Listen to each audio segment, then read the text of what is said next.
Don't you dare be sour. Clap for your world famous two-time champs and feel the power.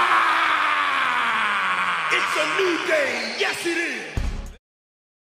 Very, very, very infrequently do you see a legend, a star, a Hall of Famer in their career graciously. It just doesn't happen. Normally what happens is this. Is either A, the league pushes them out, or it's a super flame out, or they go on this world tour of 1-year contracts, 2-year contracts for like the last 4 or 5 years of their career as they just trying to hang on with what they got left. You saw it with like Carmelo. You're seeing it now with Russell Westbrook. You've seen it in the NFL going all the way back to like OJ on the 49ers. You know, Montana with the Chiefs were good for a little bit, but, you know, you think of Joe Montana, you think of the 49ers, but, you know, ended his career somewhere else. You look at Aaron Rodgers, you know, Brett don't pay back the money Favre, welfare Favre. At the end of their career, Adrian Peterson. You see, at the end of their careers, they start hopping around. They don't want to let go until the league retires them. That's why a lot of these guys, they officially announced their retirement. They've been out the league for 3 years because they still hope to get back. See, man, I thought you was already retired. What you mean you signing a 1-day contract? I thought you've been retired. So I wasn't surprised with what was happening with CP3 getting fired on his day off. Sent him home in the middle of the night. I wasn't surprised because the things that you can get away with when you're an all-star are not the same things you can get away with when you're the 12th man on the bench. You know, Chris Paul has been Chris Paul all his life. But that's okay when you're averaging 18 and 10 and getting your teams to the playoffs. You can say whatever you want to say, do whatever you want to do, talk bad about whoever you want to talk bad to. But when you're the 12th man on the bench, averaging 2.3 points, sometimes the message gets screwed up a little bit. Even though the message could be correct. I mean, the Clippers are trash. They just don't want to hear that they're trash from a 40-year-old guy that's averaging 2.3 points. They don't want to hear it from him. It's the whole old man yells at cloud. And I understand because I yell at a lot of clouds. So, you know, young, and it's not like the Clippers are a young team, but the guys that can still play, they're vets. They don't want to hear that. I think James Harden want to sit there and listen to Chris Paul tell him he trash? You think Kawhi Leonard is going to sit there and let Chris Paul berate him? He got trees to plant. He don't got time for all that. These guys have made hundreds upon hundreds of millions of dollars. They're not impressionable anymore. You know, James Harden goes out, does his job, goes home to his lady now, his kid, and he's fine. I'm not saying they don't care. I'm just saying they just don't have the same, you know, some people are competitive to death. You know, like Michael Jordan is going to be competitive until they put him in the grave. You know, Chris Paul has that type of personality. He's going to be, until there's no more, he's just going to be that way. You know, Russell Westbrook is going to be that way forever. But James Harden he ain't tripping off that stuff. Kawhi Leonard has rings. He tripping off that stuff. One of the Lopez brothers on there. Yeah, they got these older guys saying, and this is Chris, and some people have one of those like really annoying voices that just kind of grate on you all the time. Say like, Chris, man, just shut up, man. Just shut up and accept your retirement tour. That's what they want him to do. You're Chris Paul. You're a legend on the Clippers. Just sit back and relax. Who cares if we lose it? Who cares? That's what they wanted Chris Paul to be like. Why should I care? I've gotten paid. I got my money. I'm a legend. I'm a Hall of Famer. The Clipper fans love me. So what do I care? Why should I care about this? And I get it. It makes sense. It makes sense. But he does care. He does care about all of this stuff that's going on. And that's why he's like, look, don't you guys care? This is a privilege, an honor to play basketball. Why don't you guys care? Why don't you care? They're like, we don't care.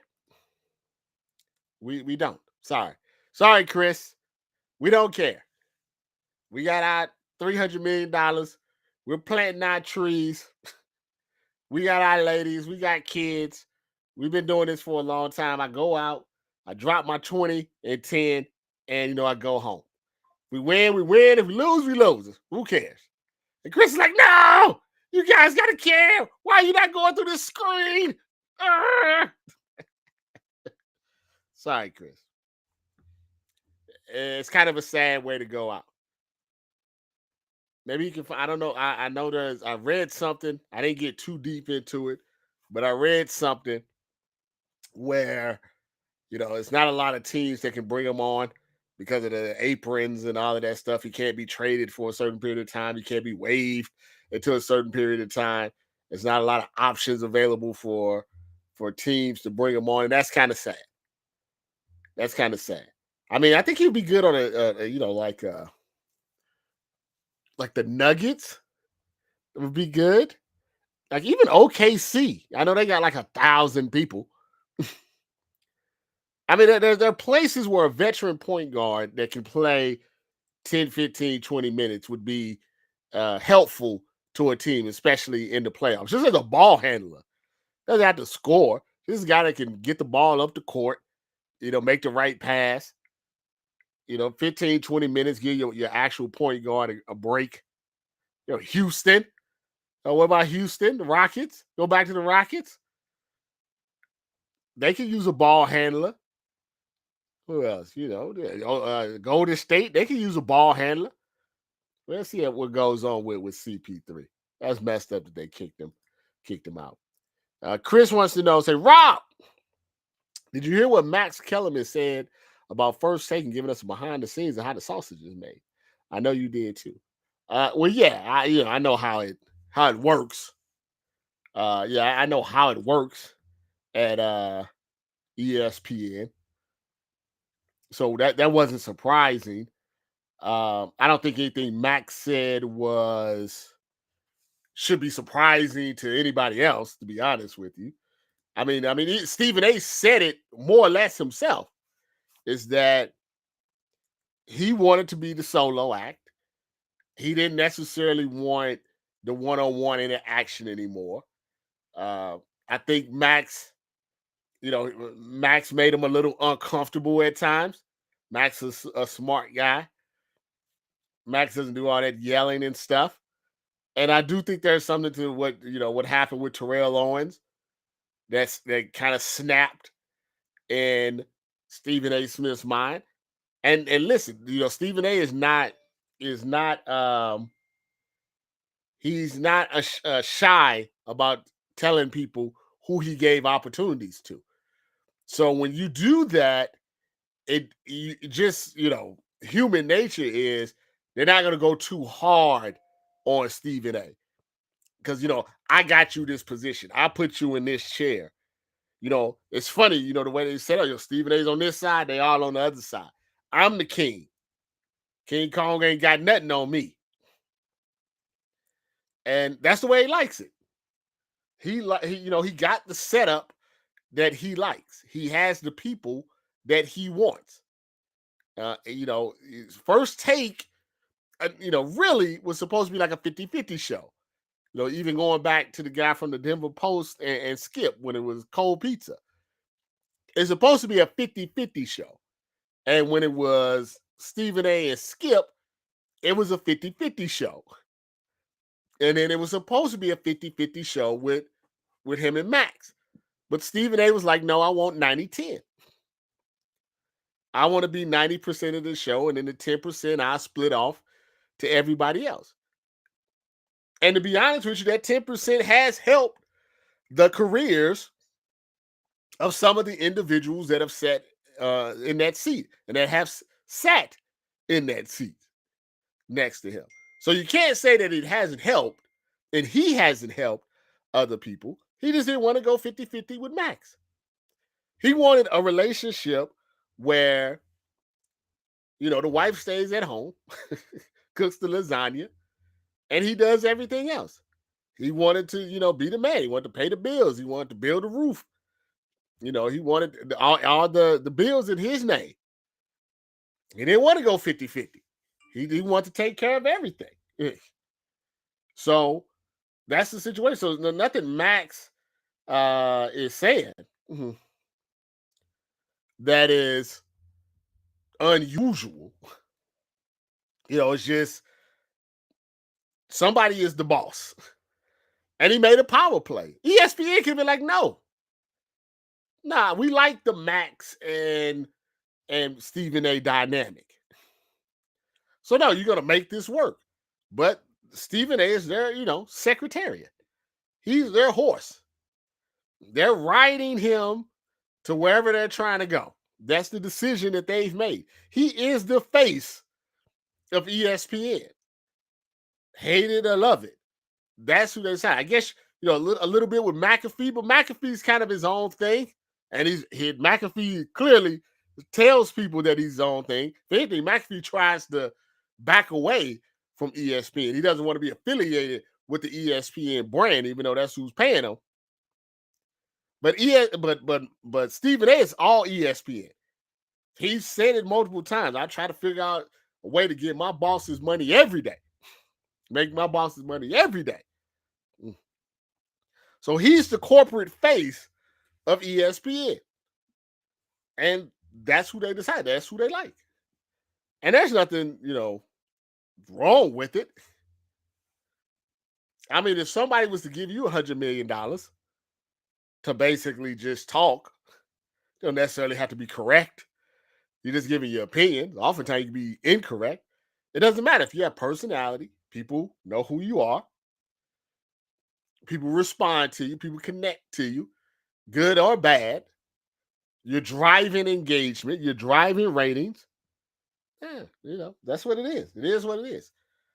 Max, the one thing I liked about Max was when it came to race issues, the same thing with Skip.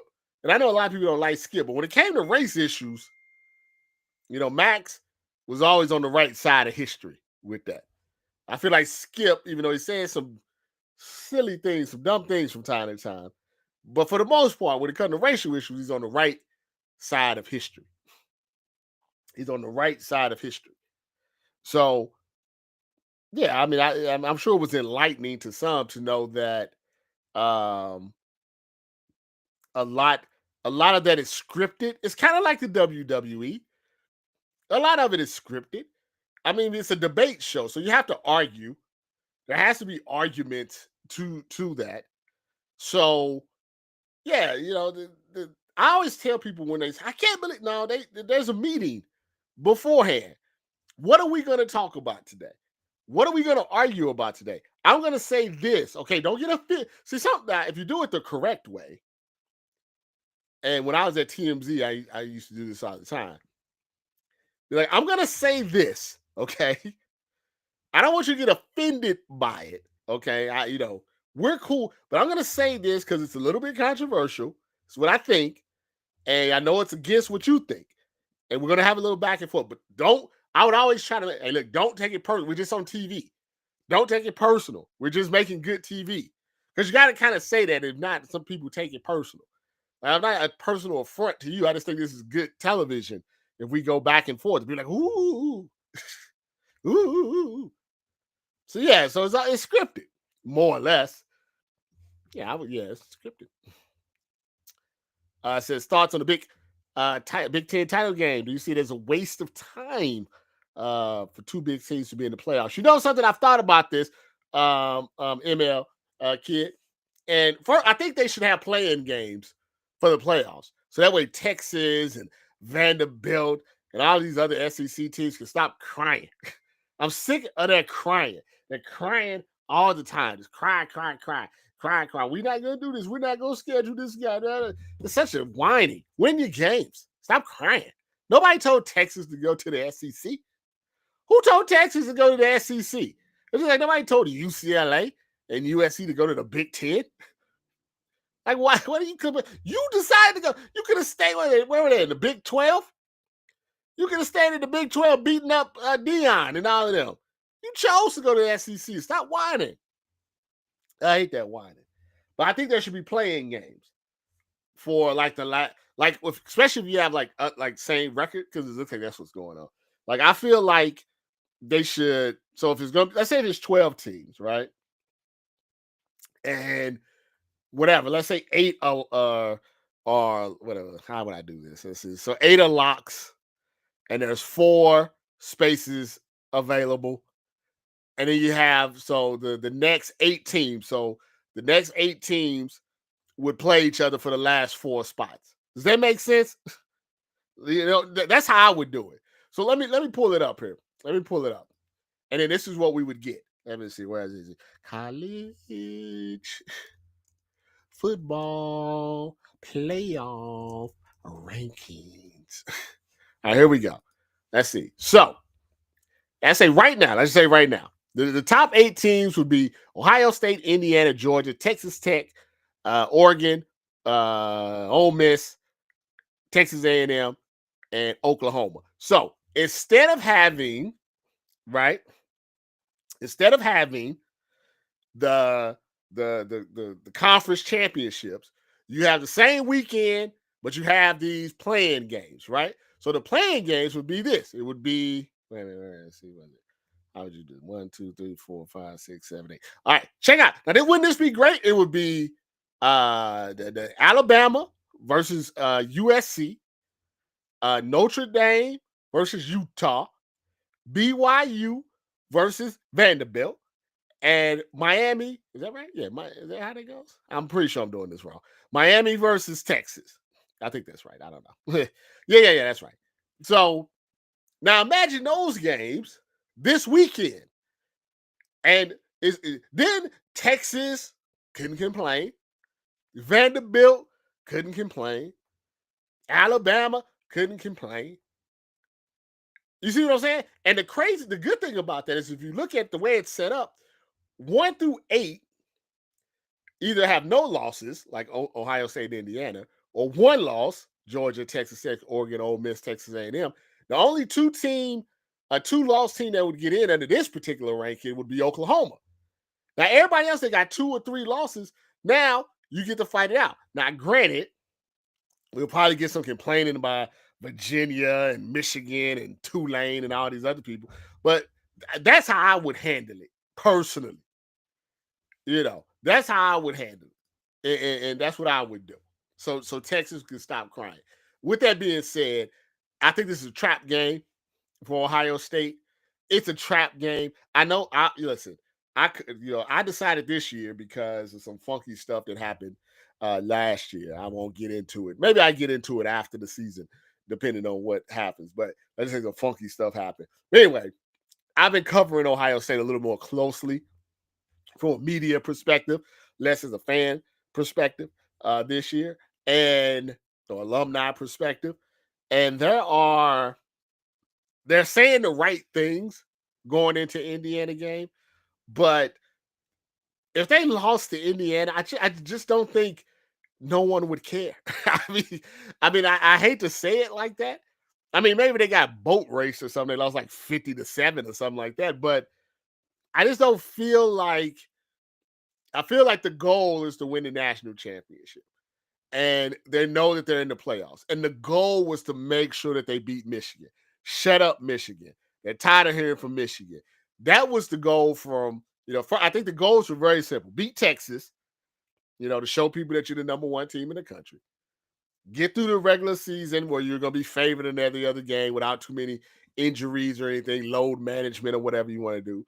Get to Michigan, whoop Michigan's ass, and then win the national championship. I think the Big Ten championship is nice.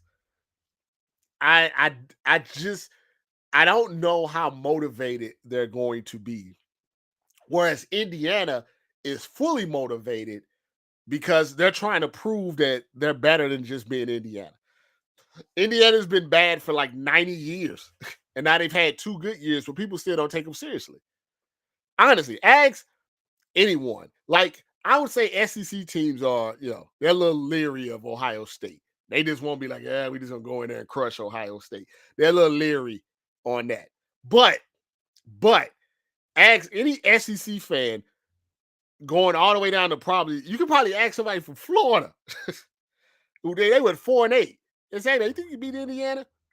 And I bet Vanderbilt and Florida and Mississippi State, they probably like, Ole Miss. Sure, we could beat Indiana. Now, I'm not saying it's true. I'm saying that's the mentality people have of Indiana. So the only way to get over that mentality is to go whoop their ass. Okay? So they have to go whoop Ohio State ass. They have to go in the playoffs, whoop some SEC ass. That's how you get over that. So they're highly motivated. That coach is highly motivated. Their coach is like, this is our Super Bowl for the start. We need some respect.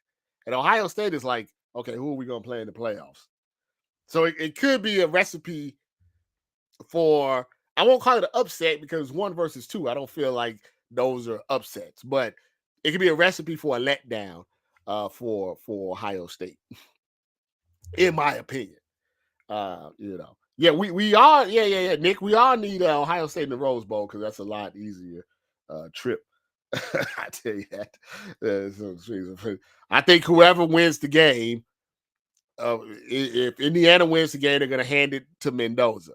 I think if Ohio State wins the game, I think it'll be a little closer between Sand and maybe that Diego Pavia guy because he's 30 years old and his mama twerks, so he gets a lot of attention. He's getting a lot of mainstream attention. His brother's getting arrested and stuff like that. So I think they will get some more attention, but I think it'll be close between him, the Love kid from Notre Dame, and Sand if Ohio State wins, because the thing about the problem for Sand is that Ohio State is too good in too many areas. Like, so he doesn't necessarily need to throw the ball 40 times a game to win because the defense limits the amount of possessions that the opponents have. So, in theory, what happens is that when you limit the amount of times that your opponent is on the field and you yourself have long scoring drives, it just shortened the game. So it's less plays for you to go out and do. He could have thrown for probably, even in the snow, he could have probably thrown for 350 yards against Michigan if they wanted to do that. But it was not necessary. They just grind. Once they got that has been the mantra of Ryan Day this season. It's like a boa constrictor. Once Ohio State gets on top of you, pause, they just choke you out, double pause. They're not trying to do anything, it's not the BCS. They're not trying to run up the score. They're not trying to throw for 500 yards. They got guys. They don't need those stats. You don't need stats to be like Jeremiah Smith's the first round draft pick. You don't need stats to say Caleb Downs is the first round draft pick. You don't need stats to say Avril Reese is a first round draft pick. Cardell Tate is a first round draft pick.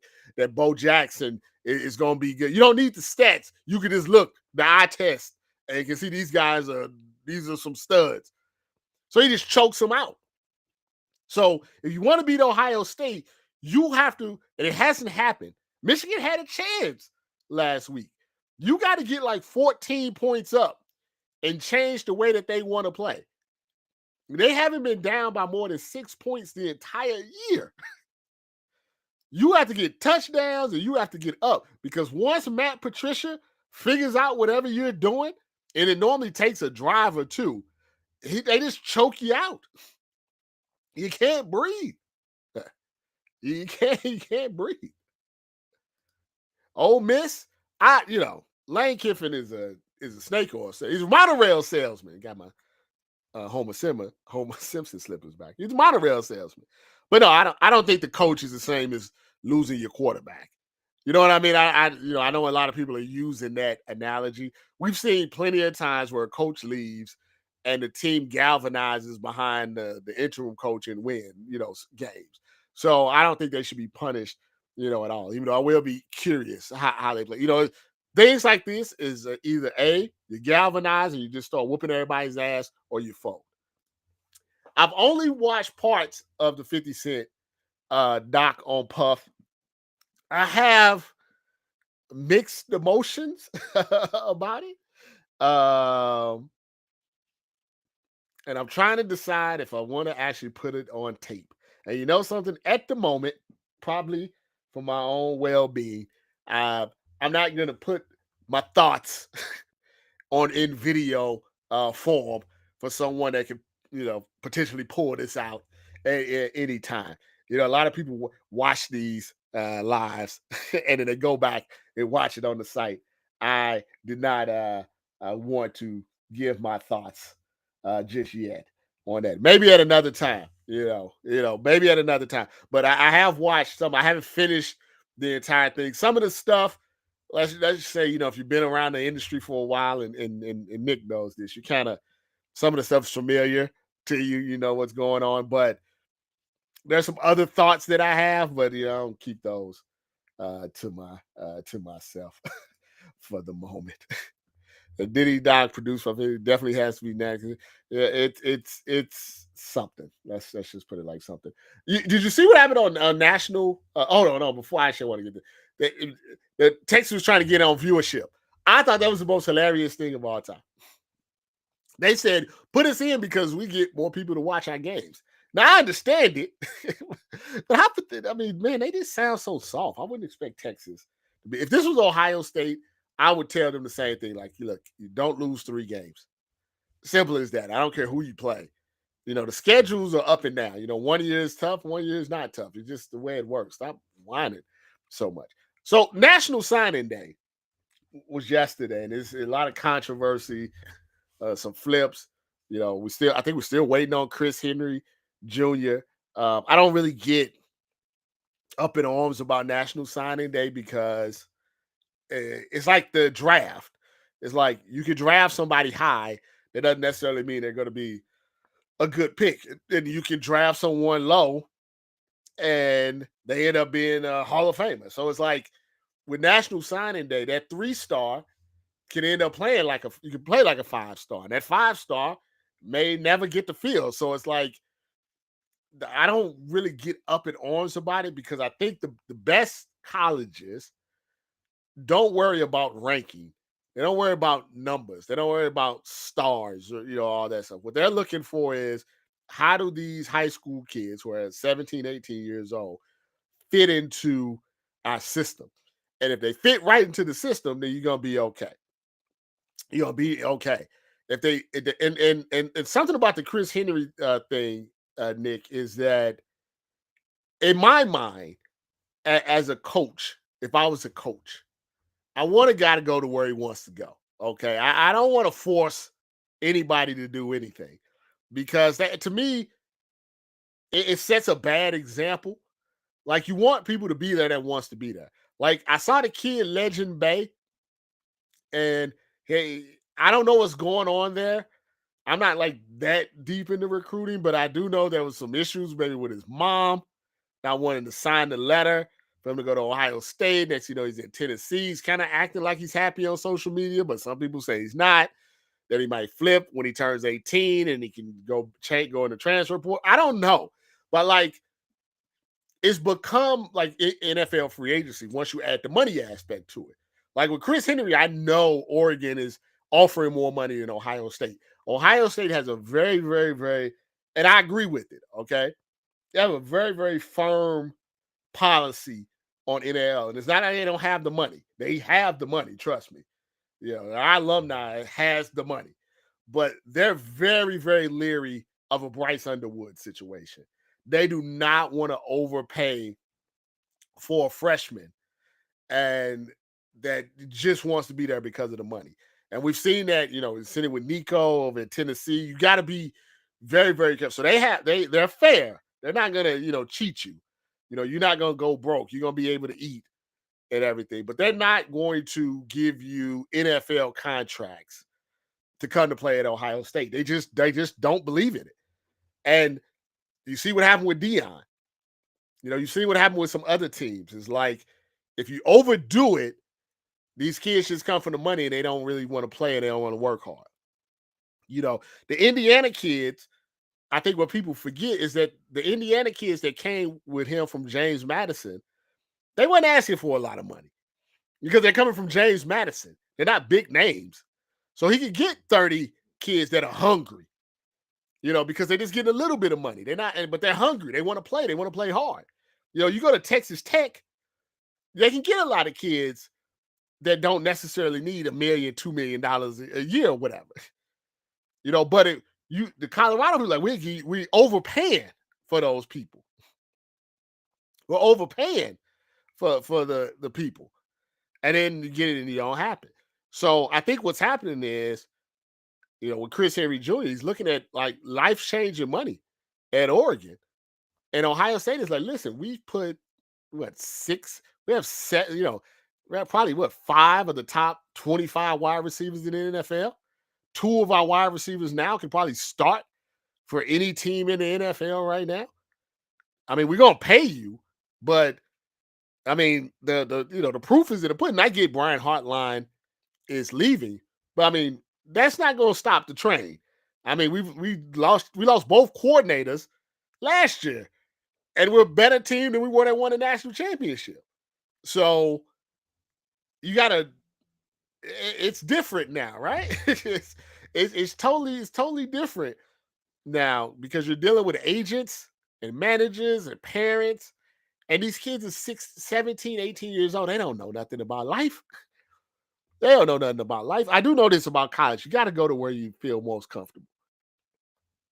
You got to go to where you feel most comfortable. And, and listen, I will never tell anybody, I will never be mad at anybody for taking the bag. Somebody's offering you double and you don't know, you're one injury away from never playing again. I never hate anybody for that. But you also got to go where you're comfortable at and where you think, you're going to, thrive at. And maybe you thrive anywhere. But it's definitely interesting now, So USC, like nigga said, got the number 1 recruiting class. They got like 30, 35 people. And that's cool. I mean, and it's not like they got some I recognize some of the names, but like Nick said, it's you recruit 6 wide receivers, right? I think they got 6 wide receivers. I mean, and I'm assuming they have wide receivers on the team right now, right? I mean, what are you gonna do with 10 wide receivers? It's like, and all of those wide receivers, they've all told you you're gonna be number 1. You're gonna be number 1. I'll get you on the field because they lie to them to get on. You're gonna be the guy. You're gonna be this. Saying whatever they got to say. Here's the money or whatever. And then you got 10 wide receivers, but most of the time you only got 3 on the field, maybe 4. So that wide receiver that you brought in, that was the 4th wide receiver. He's like, I'm not getting no playing time. I got my money, but I'm not playing. If I'm not playing, how the scouts gonna see me? If the scouts don't see me, how am I gonna get to the NFL? I mean, I got some cash. I got 500,000, but how am I gonna get my multi-million-dollar contract? So you gotta be very, very. That's why I like when you look at rankings and stuff. Like Ohio State can't take 40 guys because there's not 40 positions available at Ohio State. So they have to take guys that they say, okay, we have a need here, a need there. We gotta fix this right here. That's why I think they would be clearly disappointed if they didn't get Chris Henry Jr. Right? I think they would be disappointed. But they still got Jeremiah Smith. They still got Quincy Porter. They still got Mine Graham. It's not it's not like the cupboard is bare. And you do not, and I cannot repeat, you do not want a guy that comes somewhere and doesn't want to be there. If he gets there, he's like, I'm not playing, and I don't have the money. He's just gonna leave anyway. So get the people that want to come with you. The people that want to go with you, that's who you need to roll with. You roll with those people and see what happens. Look, I mean, we might win back-to-back championships. And if somebody doesn't want to go to someone that wins back-to-back championships, I mean, so be it. Ain't nothing to get cry about. Ain't nothing to whine about. Oh, before I get out of here, it's my daughter's birthday today. Happy birthday, Harper. She's turned 5 today. She's at school celebrating, and we have a little party and everything. Draymond Green said he's gonna miss the birth of his child because he wants to hang out with the Warriors. Now, fellas, for those of you that don't have children, don't do this, okay? Do not do this. And I don't know why Draymond. I mean, Luka's over in Slovenia right now. I mean, go see the birth of your child. And I know some people say, "Well, the kid never know." You know. And when your kid is 21 and he's like, "Hey, Dad, how was it when I was, he turns 21 and you're drinking and with your kid or whatever, your son, give us beer or whatever. Hey, Dad, how was it when, I was born? What was going on? I don't know. I was playing the Pelicans at that time." That's not good. That's not good. It's not good just in general, but I tell you the real reason it's not good, right? And now fellas that have kids and who have been in the seen the birth of their kids know this, okay? And if you're gonna have kids, I really hope that your wife or your significant other has a very, very smooth pregnancy. I really do. I'm praying for it if you're gonna have kids. But I'm gonna tell you, as an OG, triple OG, that's not always the case. It's very, and I cannot stress this enough, it is very tough on women to have children. Very difficult. Their death sometimes. I mean, literally, some die in the process. I mean, it can happen. Anything can happen to your kid. The baseball player for the Dodgers looked like everything was good right before the World Series, and unfortunately, Vesia. Unfortunately, they had. I don't know what happened. That's their privacy, but their kid passed away while she was, giving birth. I mean, those are possible. Now, think about this. Think about if your wife, your significant other, is in some sort of medical distress during the birth of your child, and you're out playing it, and you decide you want to go play the Charlotte Hornets instead. And I'm not saying anything's bad going to happen. I hope everything's going to be great. Everything's going to be smooth. Everything's going to be all of that. And it works. But you don't want to take that risk. Right, especially for black women. Now, granted, Draymond has $100 million, so I'm sure he's getting the best care possible. But in general, you need to be there. You need to be holding the hand. You need to be saying the push. You need to be cutting the cord. You need to be holding up the baby. It's very, very important. And then that, not just that, afterwards, you need to be right there. You need to be sitting in the chair. You need to be looking at how to swab the diaper. and all that's a pat in the back. You need to be up at 2 in the morning. All of that stuff you need to do. And I don't care what your wife or your significant other says. She says it's okay. You don't have to be there. You go play. She don't mean it. And she will forever hold it against you. Take it from just telling you, it's OG triple OG. I'm just telling you. Do the right thing. Maybe Draymond have a change of heart. I think he said this was not the first time, which sucks, honestly. Which sucks. That's just a little life advice for you. Just here, trying to help. Just trying to help. You guys have a beautiful Thursday for BSO Live with your boy, Robert Littal.